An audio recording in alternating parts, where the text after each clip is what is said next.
All right, good afternoon and good blessings. I hope you're having a beautiful day just like I am. My name is Josh, and today I'm going to be showing you my new fingerboard park. Let's jump right into it. All right, so just getting into it, we're going to start in the very corner. I put together this little obstacle here just for some fun.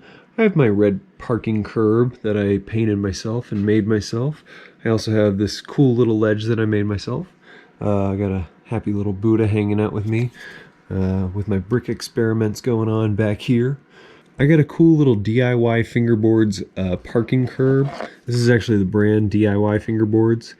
This is actually a 3D printed parking curb, and I really like it because it has these little grooves and it kind of makes that sound whenever you're skating on it, which is super fun.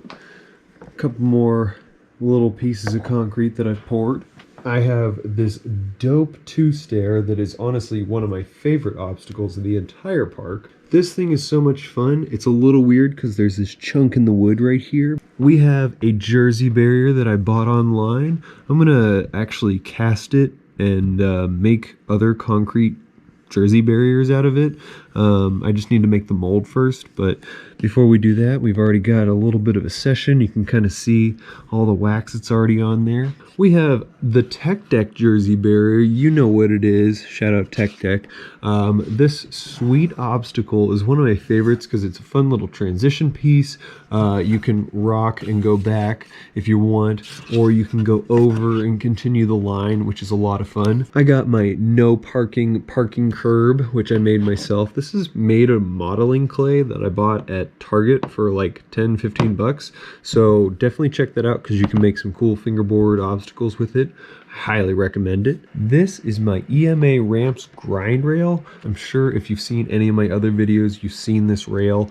I use it a ton, which it's a staple. It's a lot of fun. It's perfect, nice and flat. I love this obstacle. I have this beautiful piece tucked away. This is from Broken Knuckle Fingerboards, which they're one of my favorite fingerboard brands. And I like to tuck it underneath the wood here, which is a super cool feature because I can turn it around if I want. And then I have this like curb, a little two-stair kind of thing. I'm gonna tuck it back in. Moving on, I have the Euro gap up the two-stair, a lot of fun to hit. Then we have the big three-stair, which has a cool little pad here. I made this as a test to see how the caulk worked with my tiny bricks and this piece of wood. Turned out great.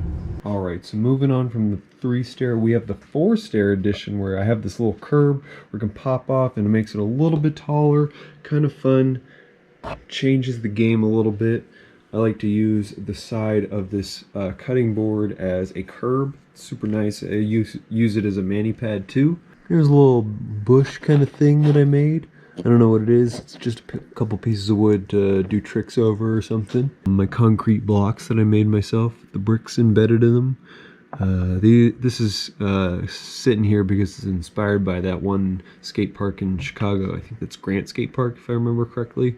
I went to it, but I can't even remember the name. Here is a fun little brick pad and ledge that I made just the other night.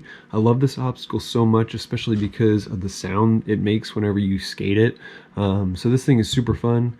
I love this a lot. Here's one of my favorite obstacles. This is the other obstacle I got from DIY Fingerboards. He sent me the parking curb that's down there and then this cool bench that's so much fun to skate. It's one of my favorites.